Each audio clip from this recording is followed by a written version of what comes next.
broadcast on Channel I. We're ready to bring you the top stories from home and around the world. I'm Natalia Virvadana. And I am Thilina Udayaratna. We begin with a look at the headlines for tonight. The Gazette notification consisting of quarantine laws will be issued today. The government reached a decision to purchase a kilogram of local big onions at a price rate of 130 rupees. A record rise in the country's paddy production amidst the outbreak of COVID-19. The President provides solutions for many issues of the residents in Hibiliyakada, Matale. Former Premier Ranil Wickremesinghe admits that more than 33 million rupees was spent for the expenditure of the Anti-Corruption Secretariat. Strict restrictions imposed in London and Paris with the outbreak of COVID-19. The government has decided to adopt the guidelines issued by the health authorities to protect from the COVID-19 outbreak as law. Minister Pavitra Vanniyarachchi mentioned that the relevant Gazette notification is expected to be issued tonight. Under the new quarantine laws, main health protective methods including the maintenance of social distancing in public areas and wearing of masks will be implemented. Each individual must wear a face mask when entering workplaces and business establishments. The Gazette notification also includes measures including maintaining a minimum of 1 meter distance between two individuals, measuring the body temperature before entering the workplace, and arranging facilities to wash hands sufficiently. Meanwhile, a record of all those who enter the workplace should be maintained.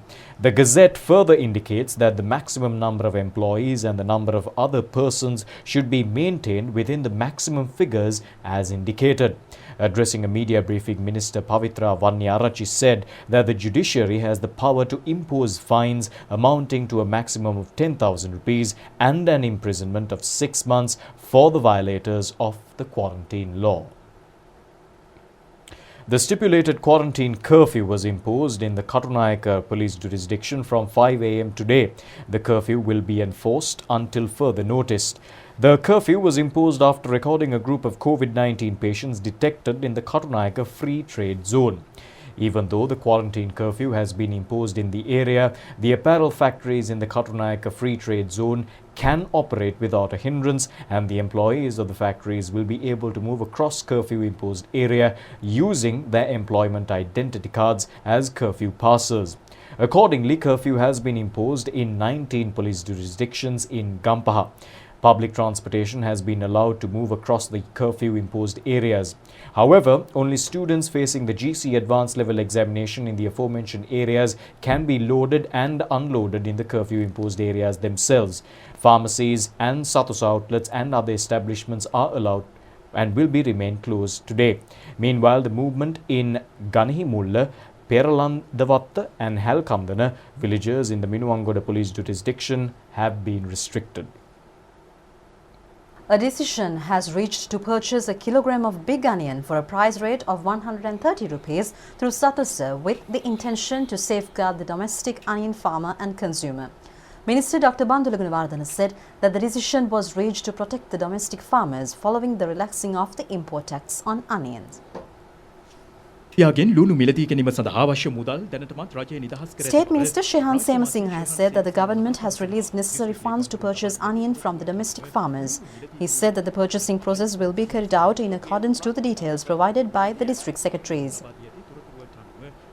Minister Dr. Bandula Gunawardena has mentioned that a 3-member committee has been appointed to probe the irregularities occurred in the recruitment of officials by Minister Rishad Badiuddin during the previous government period. Sri Lanka can be identified as a nation stood strong in the face of the outbreak of COVID-19, though the entire world has been severely affected from the global pandemic. This can be exemplified through the progress achieved in the agricultural sector of the country. The Department of Census and Statistics has pointed out that the country is expected to indicate a record rise in the paddy production during this year amidst the situation of the pandemic. The main livelihood of the citizens of the country since ancient days was agriculture. Agricultural farming has directed an immense contribution to strengthening the economy as a self-sustaining country.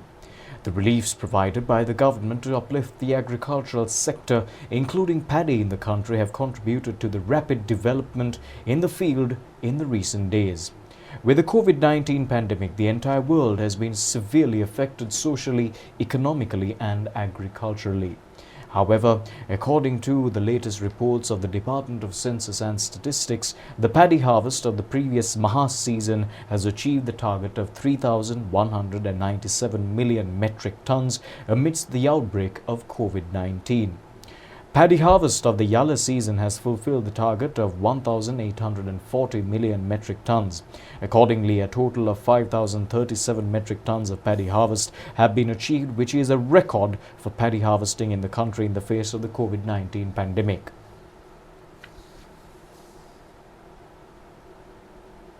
The total paddy production of the country in the year 2017 was at 2,383 million metric tons. In 2018, the paddy harvest in the country increased up to 3,930 million metric tons, while the paddy harvest continued to increase after recording 4,592 million metric tons in 2019. The paddy harvest in both Yalla and Maha seasons during this year increased up to 5,037 million metric tons. Accordingly, paddy production in both Maha and Yalla seasons in the country have been doubled during the period from 2017 to 2020.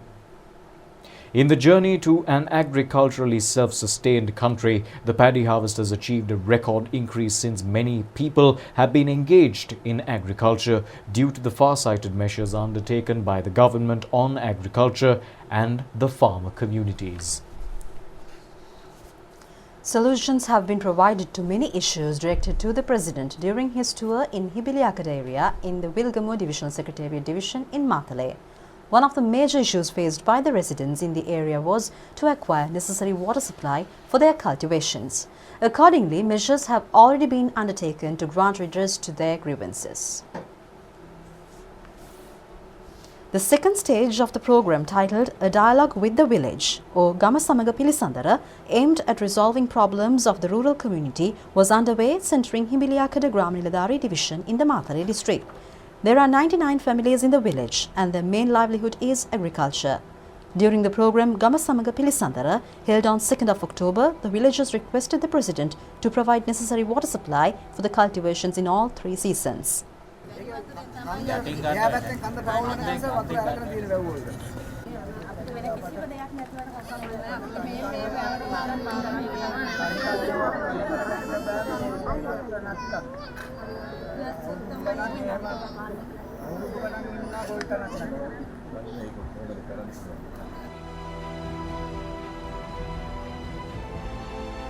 Construction of 2 reservoirs in Wattegedara and Dodamgolla has already commenced.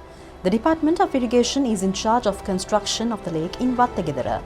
The Dodamgolla reservoir is to be constructed through labours of the Sri Lanka Army. The President has instructed to construct cultivation wells until completion of construction of the reservoirs. Accordingly, the Water Supply Board is engaged in location inspections for the construction of wells. Another request presented at the Gama Samaga Pilisandara program held in Hibiliakada area was to complete the work related to the partially completed blood transfusion unit at the Hettipola Hospital. According to the instructions directed by the President during the program, the relevant authorities have allocated a financial provision of 2 million rupees for the completion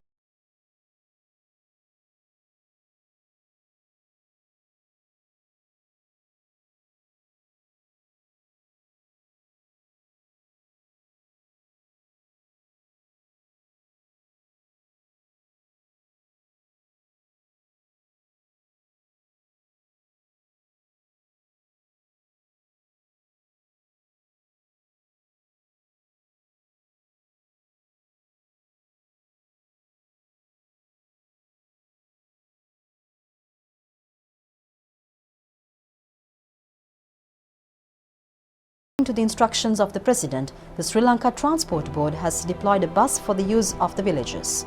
It has also been decided at the Dialogue with Village program to provide a building and teacher quarters for the Hibiliakada Primary School. The work in this regard has already been commenced. Financial donations, each worth 50,000 rupees, were presented to 40 Hindu Kovils today. This program was held under the patronage of Prime Minister Mahinda Rajapaksa at Temple Trees. The Prime Minister mentioned that the government reached the decision to extend these financial grants for Hindu religious establishments, considering the national responsibility in protecting Hindu religious values amidst the global threats and the crisis situations due to COVID-19. Symbolizing the financial grants, the chairpersons of the Kovil Trustee boards accepted the relevant checks. Prime Minister Rajapaksa requested to conduct the festivals of the Kovils while adhering to health guidelines due to COVID-19. Ministers Douglas Devananda and Namal Rajapaksa and State Minister Jeevan Thondaman were present on this occasion.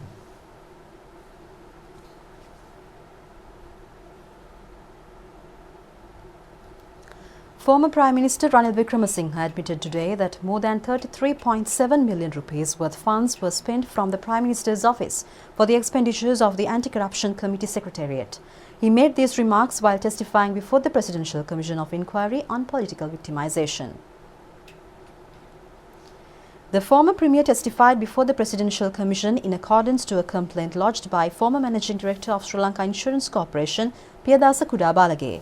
Meanwhile, former Prime Minister Wickremesinghe testified before the Commission that more than 33.7 million rupees worth funds were spent from the Prime Minister's office for the expenditures of the Anti-Corruption Committee Secretariat between the period from February 2015 to July 2017. The Commission stated that the aforementioned funds had been used to pay the salaries and allowances of 44 officials employed at the Secretariat, which was admitted by the former Prime Minister. Former Premier also accepted that Prime Minister's office has made a payment of more than 260,000 rupees to the legal advisor of the Anti-Corruption Committee Secretariat, Senior State Counsel Thusit Mudalige, during this period. Responding to a query made over the legitimacy of the committee, the former Premier said that the committee was established legally, yet the functions of the committee should be within the legal framework. The former Premier also said that he was not involved in selecting individuals to provide legal advices to the committee, as it was vested with the Attorney General. Meanwhile, Chairman of the Presidential Commission, former Supreme Court Judge Upali Abhiratna said that payment of salaries and allowances of the Anti-Corruption Committee from the budget of the Prime Minister's office is completely against the law. He made these observations during the hearing of complaint lodged by former Secretary to the Ministry of Economic Development, Dr. Nihal Jayatilaka. Chief Financial Officer of the Prime Minister's Office, Accountant Sarath Kumara, testified before the Commission regarding the payments made to the Anti-Corruption Committee. The Chief Financial Officer of Prime Minister's Office informed the Commission that funds worth approximately 3.7 billion rupees have been spent on the Anti-Corruption Committee by the Prime Minister's Office between the period from February 2015 to June 2017. The named list of the 44 officials of the committee who received salaries and allowances was submitted to the Commission.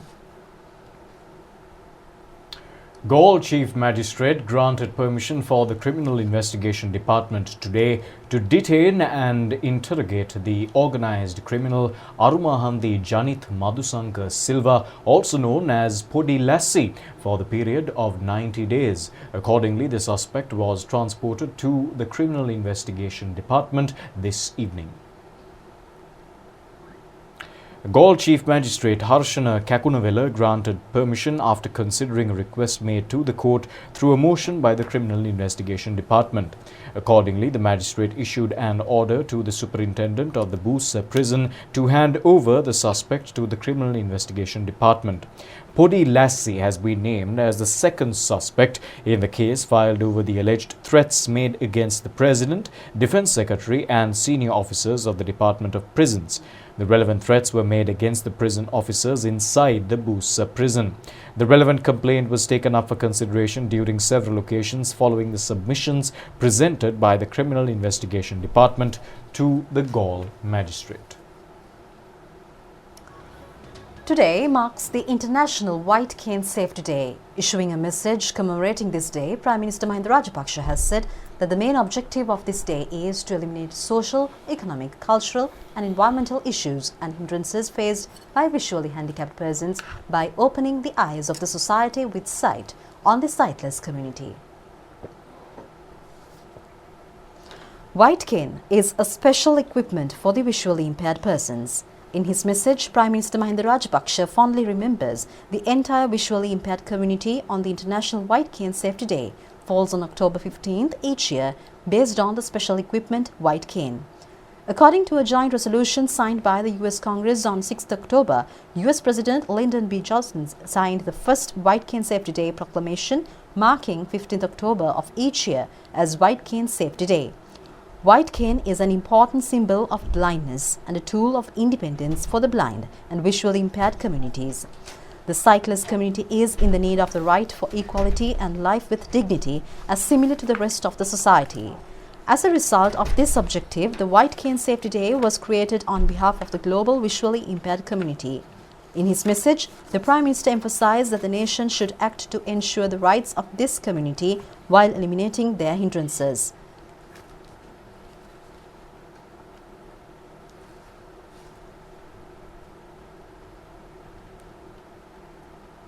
Meanwhile, a commemorative stamp and cover was issued under the patronage of Prime Minister Mahinda Rajapaksa today, symbolizing the 50th anniversary of the White Cane Safety Day. Postmaster General Ranjit Aryaratne presented the commemorative stamp and the cover to the Prime Minister. Subsequently, the Prime Minister presented the commemorative stamp and the cover to the President of Sri Lanka Federation of the Visually Handicapped, Chamira Pubudukumara de Silva.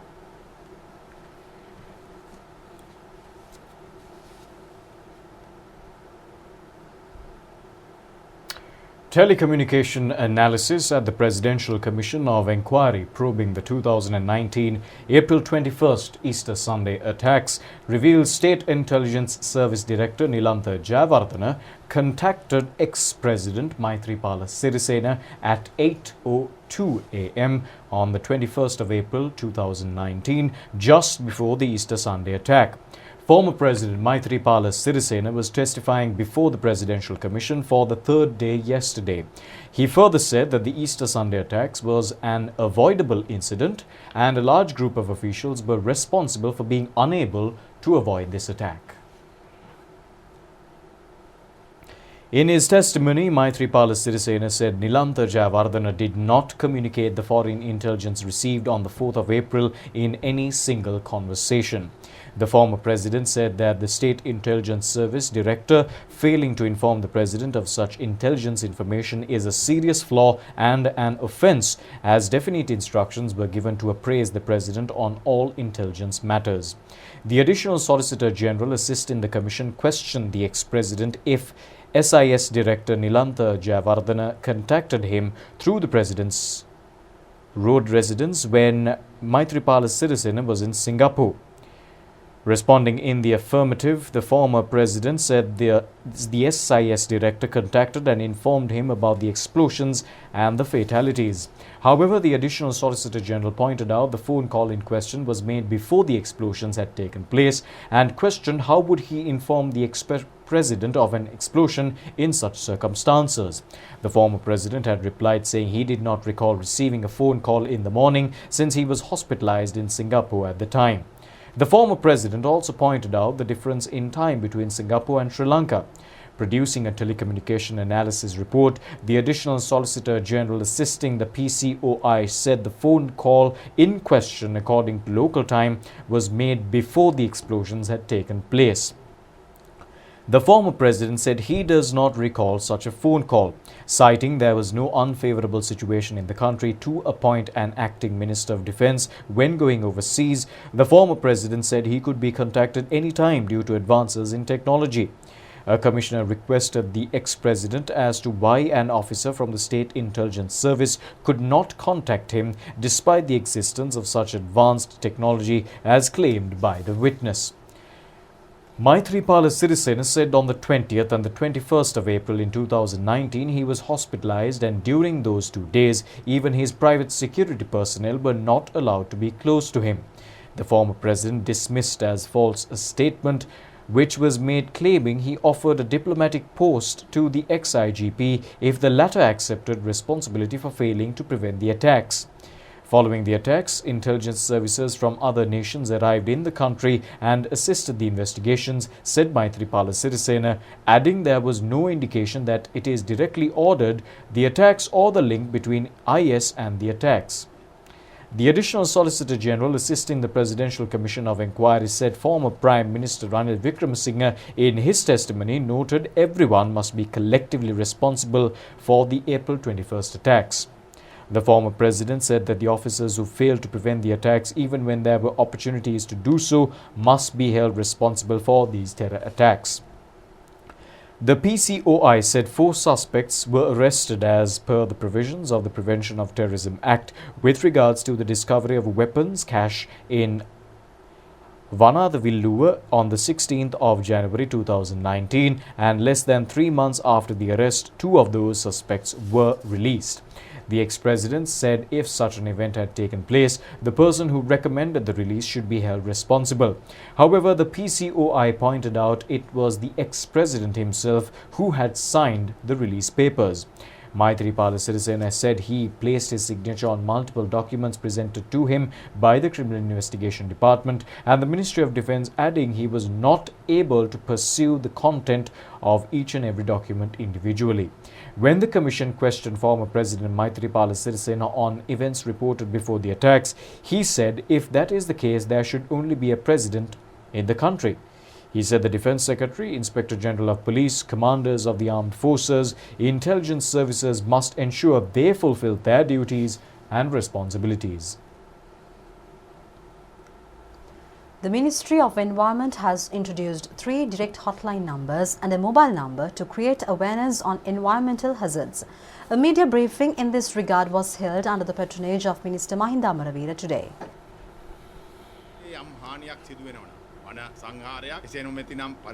Minister Mahinda Amaravira said that the ministry has introduced several hotline numbers to inform any environmental hazards, environmental and mineral resources pollutions. Accordingly, he said that any individual can report on such activities or incidents through 1991 hotline number of the ministry or 1981 hotline of the Central Environmental Authority or 1921 of the Geological Survey and Mines Bureau. The minister said that the authorities will be able to take necessary action on such activities swiftly. Maldivian High Commissioner in Colombo requested Minister Kelly Rambukwella to provide assistance in initiating an exchange program on media studies between Sri Lanka and Maldives. The request was made during the meeting between the minister and the High Commissioner held at the Ministry of Mass Media yesterday.